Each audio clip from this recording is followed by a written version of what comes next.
जय हिंद बच्चों।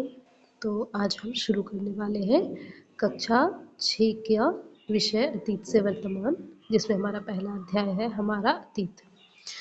तो आज इस चैप्टर में हम जानेंगे हमें इतिहास क्यों पढ़ना चाहिए, अतीत को जानकर हमें क्या मिलता है ना।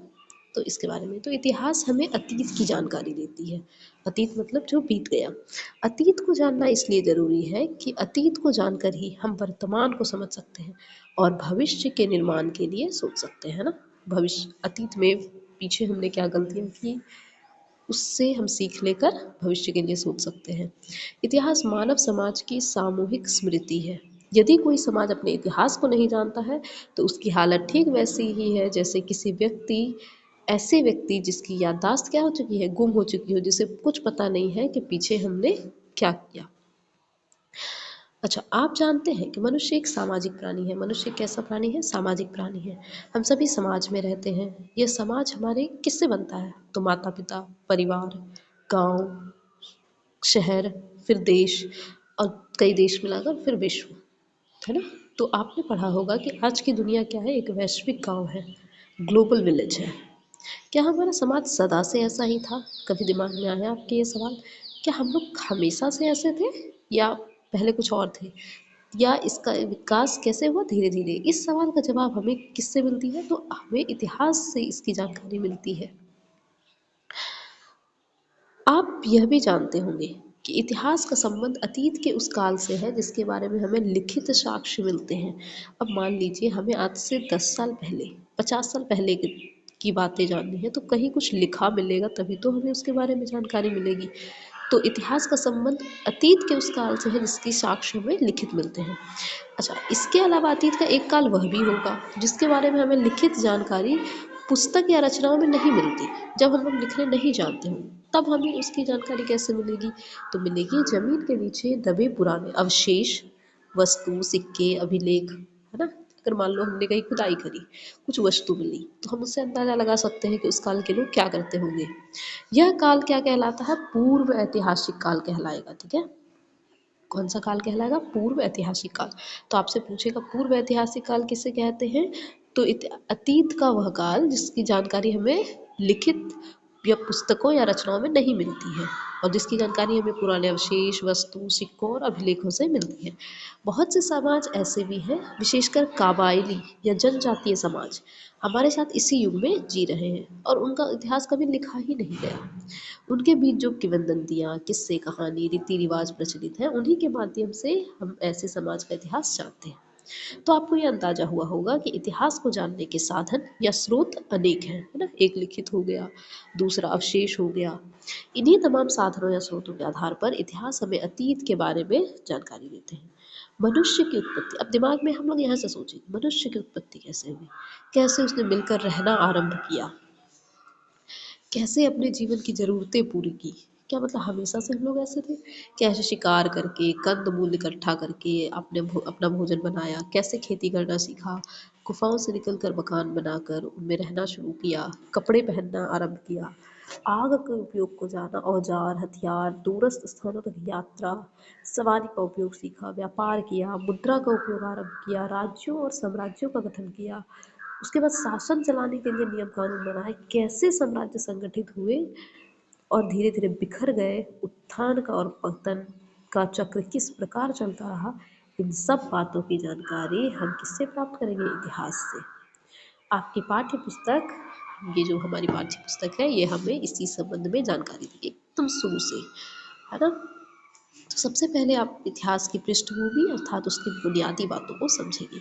किसी भी मानव समूह का या समाज का विकास एक निर्धारित स्थान पर होता है। इस विकास में स्थानीय परिस्थितियाँ, वहाँ की परिस्थिति कैसी है, भौगोलिक परिस्थिति कैसी है ना, पर्यावरण की क्या विशेषताएं हैं, वहाँ सभी का योगदान होता है। कभी आपने विचार किया है कि नदी घाटियों में ही आरंभिक सभ्यताओं का विकास क्यों हुआ? तो पानी वाली जगह पर। तो आप ध्यान देंगे कि नदियों के किनारे ही उपजाऊ भूमि का बाहुल्य था। यहाँ खेती का काम आसान था, नदियों के रास्ते व्यापार की भी सुविधा होती थी। ऐसी ही अनेक परिस्थितियाँ सभ्यता के विकास में सहायक होती हैं। तो हमारे पर्यावरण पर्यावरण हमारे क्या करता है, रहन सहन, खान पान, वेशभूषा को प्रभावित करता है। चूंकि अभी आप भारत के प्राचीन इतिहास में, हम लोग जो 6 क्लास में पढ़ेंगे वो पढ़ेंगे मुख्यतः भारत के प्राचीन इतिहास के बारे में। इसलिए भारत में कहाँ कहाँ आरंभिक सभ्यताओं का विकास हुआ, वहाँ की भौगोलिक परिस्थितियाँ क्या थी, इसके बारे में हम जानेंगे। फिर आप कालक्रम के संबंध में जानेंगे। फिर इतिहास की प्रक्रिया बहुत लंबे काल तक फैली है ना, शुरू से अगर हम पढ़ना शुरू करें तो आप सोचें कितने लाखों साल पहले तक पढ़ना पड़ेगा।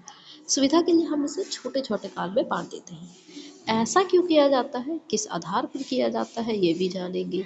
फिर आप देखेंगे कि अतीत की जानकारी किन साधनों से आप प्राप्त कर सकते हैं और तुलनात्मक रूप से इनका क्या महत्व और उपयोगिता है। हम लोग कोई भी चीज़ तभी पढ़ेंगे जब उनके लिए कोई उपयोगिता है हमारे लिए। और फिर अगले अध्याय में, तीसरे अध्याय में आप मनुष्य के जीवन के उस चरण के बारे में पढ़ेंगे जब वह संगठित होकर रहने लगा, एक जगह रहने लग गया, अर्थात एक समाज का विकास तो होने लगा था मगर सभ्यता की किरण अभी नहीं फूटी थी। इन मनुष्यों का जीवन सरल था परंतु कठिन भी। आप कहेंगे कोई काम ही नहीं था भाई, दिन भर घूमना है, खाना पीना है, तो सरल था। लेकिन कठिन भी था। कैसे कठिन था वो भी जानेंगे। कंद मूल जमा करके या शिकार करके ये अपनी जरूरतों को पूरा करते थे। फिर इन्होंने अपनी सुविधा के लिए पत्थर के औजार और हथियार बनाना शुरू कर दिए, है ना। जैसे अब कोई जानवर ही आ गया तो हमें मारने के लिए क्या चाहिए, तो पत्थर ही थे उस वक्त। हम लोगों ने पत्थर को औजार बनाना शुरू कर दिया।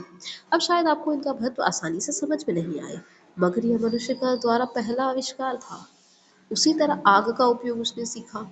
यह भी एक महत्वपूर्ण खोज थी क्योंकि मनुष्य के जीवन में मौलिक परिवर्तन आए। अब वह अपना खाना पकाकर खाने लगा। अब जब आग से परिचित नहीं थे तो वो लोग तो कच्चा ही खाते होंगे सब कुछ। फिर जब आग से परिचय हुआ तो उन्होंने कहा वाह, पकाकर खाना तो ज़्यादा स्वादिष्ट लगता है। फिर खुद को आग से, ठंड से और जानवरों से बचाने लग गए। फिर आग उसके ठंड से भी बचने में काम आने लगा और जंगली जानवरों से भी बचाने में। और उनके जीवन का स्तर पहले से उन्नत हुआ और भी अच्छा होता चला गया। फिर हम चौथे अध्याय में जानेंगे कि आप संगठित समाज की जीवन शैली को समझ सकेंगे। खेती तो मनुष्य ने सीख ली थी, अब पशुपालन सीखने लगा, व्यापार और यातायात में प्रगति आई। स्थिर और सुखी जीवन ने सोच विचार के लिए अवसर प्रदान किया, है ना। अब स्थिर का मतलब, पहले हम लोग घूम घूम के खाना जुटाते थे, ये करते थे। अब जब हम लोगों ने खेती सीखी तो एक जगह रहना पड़ेगा हमको, तो फिर स्थिर हुआ और हमने, हमारा जब जीवन उन्नत हुआ तो हम सुखी हुए। फिर हम लोगों ने और भी चीज़ों के लिए सोच विचार प्रारंभ किया। जीवन के अर्थ और महत्व को समझने, फिर मृत्युपरांत मतलब मृत्यु के बाद जीवन की कल्पना करने की भी क्षमता बढ़ी। मृतकों के जो मर गए उनके दाह संस्कार के तरीके सोचे गए। मिट्टी में सबको काटने की भी प्रथा चली जिसके साक्ष्य इस युग से मिलते हैं। तो हम लोग जब उसके बारे में पढ़ेंगे तो देखेंगे कि किस तरह पहले जो सब होते थे मृत शरीर, उनको मिट्टी में भी काढ़ा जाता था। फिर अगले अध्याय, पांचवें अध्याय में हम पढ़ेंगे हड़प्पा संस्कृति के बारे में। यह वह चरण है जब मनुष्य ने अन्य अर्थों में सभ्य जीवन, सभ्य का मतलब होता है एकदम प्रॉपर अच्छे तरीके से जीवन जीना शुरू किया, है ना। मगर लिपि विकसित न होने के कारण इतिहास के लिखित साक्ष्य उन्होंने नहीं छोड़ा है। पुरातत्व या जमीन के नीचे गड़ी वस्तुओं की खोज और अध्ययन से ही इस संस्कृति के बारे में विशेषताएं को हम जान सकते हैं। अब नगरों का विकास हुआ, उसके बाद किस तरह धीरे धीरे प्रशासन तंत्र आया, नगर निर्माण के योजनाबद्ध रूप, व्यापार, कला, धर्म आदि जीवन के अनेक क्षेत्रों में मनुष्य ने एक उन्नत जीवन शैली को अपनाया। इन लोगों को लिपि की भी जानकारी थी, मतलब ये लोग लिखना भी जानते थे। अनेक मुहरों पर उनके लेख मिले हैं, लेकिन क्या हुआ है, उनकी जो भाषा थी वो हम लोग अभी तक पूरी तरीके से पढ़ नहीं पाए हैं। इसलिए हमें पुरातात्विक सामग्री पर ही निर्भर करना पड़ता है। उन्होंने लिखा तो ज़रूर है लेकिन हम लोग उसे पढ़ने में असमर्थ हैं अभी। फिर छठे अध्याय में हम पढ़ेंगे वैदिक काल के बारे में। वैदिक युग बौद्धिक और आध्यात्मिक प्रगति का काल रहा। वेदों की रचना हुई। आरंभ में लिखित रूप में नहीं थे, इसलिए इनके लिए श्रुति शब्द मतलब सुनकर, श्रुति का मतलब सुनना होता है, प्रयोग करते हैं। कालांतर में फिर इनको लिखा गया। फिर हड़प्पा संस्कृति के विपरीत इस चरण के लिए वैदिक सभ्यता शब्द का प्रयोग किया जाता है क्योंकि अब धार्मिक और बौद्धिक रूप से मनुष्य एक उन्नत, परिपक्व और सभ्य अवस्था में जा चुका था। विकास का क्रम चलता रहा और पूर्व वैदिक से उत्तर वैदिक काल के बीच जीवन का सरल रूप ज्यादा विकसित और जटिल बनता गया। विकसित हो रहा है और उसके साथ साथ जटिल भी होता जा रहा है। सातवां अध्याय उस चरण को दर्शाता है जब भौतिक जीवन और बौद्धिक जीवन दोनों में हुई प्रगति का एक समन्वित रूप सामने आया। राज्यों के विकास का क्रम प्रारंभ हुआ और इससे संबंधित सैनिक, प्रशासनिक और राज नई गतिविधियां आरंभ हुई। दूसरी ओर धर्म और दर्शन के क्षेत्र में नए विचार उत्पन्न हुए। बौद्ध और जैन धर्म के रूप में नई विचारधाराएं उत्पन्न हुई, जिनका प्रभाव भारत ही नहीं विदेशों पर भी पड़ा। इस बौद्धिक विकास के संबंध में हम 8वें अध्याय में पढ़ेंगे। फिर आपको शायद यह पता नहीं हो कि इस चरण में बिहार का क्षेत्र, ये जो प्राचीन इतिहास पढ़ेंगे ना हम, ये जो पुस्तक है आपकी, इसमें हम महत्वपूर्ण हम बिहार के बारे में पढ़ेंगे। देखिएगा, विश्व के प्रथम गणराज्य की और भारत के पहले साम्राज्य की स्थापना भी बिहार में ही हुई। इसी तरह बौद्ध और जैन धर्म की उत्पत्ति का केंद्र भी हमारा प्यारा बिहार ही था। अध्याय 9 में, फिर अध्याय 6 में हम मौर्य साम्राज्य का इतिहास जानेंगे, विशेषकर अशोक महान के बारे में आपने नाम सुना होगा कभी पहले, है ना, जिसके बारे में एक कल्याणकारी राज्य की स्थापना की और भारत के पड़ोसी राज्यों से, है ना, भारत के बाहर जो राज्य हैं, देश, पड़ोसी देश, उनसे मैत्रीपूर्ण संबंध स्थापित किए। आगे चलकर इन्हीं संबंधों से भारत के सांस्कृतिक प्रभाव को का विदेशों में भी विस्तार हुआ। 10वां अध्याय में हम पढ़ेंगे मौर्य साम्राज्य के पतन के बाद भारत की राजनीतिक स्थिति को दर्शाता है। इसमें विशाल साम्राज्य के स्थान पर अब छोटे छोटे क्षेत्रीय राज्य भारत में स्थापित हुए। इनमें से कुछ ऐसे भी राज्य थे जिसकी स्थापना विदेशी मूल के शासकों ने की, मतलब बाहर के लोग आकर यहाँ पे उस राज्य की स्थापना की। इसके फलस्वरूप सांस्कृतिक आदान प्रदान की प्रक्रिया और समृद्ध हुई। इसी काल में दक्षिण भारत में क्या चल रहा था, उसकी सभ्यता के विकास के हमें साक्ष्य मिलते हैं, उसके बारे में पढ़ेंगे। फिर 11वें अध्याय में सुदूर क्षेत्रों में भारत के प्रभाव के विस्तार के संबंध में विस्तृत जानकारी लेंगे और हम आप यह जान सकेंगे कि किस प्रकार बौद्ध धर्म और उसके प्रभावधीन कला और शिल्प के क्षेत्र में नई परंपराओं का विकास हुआ।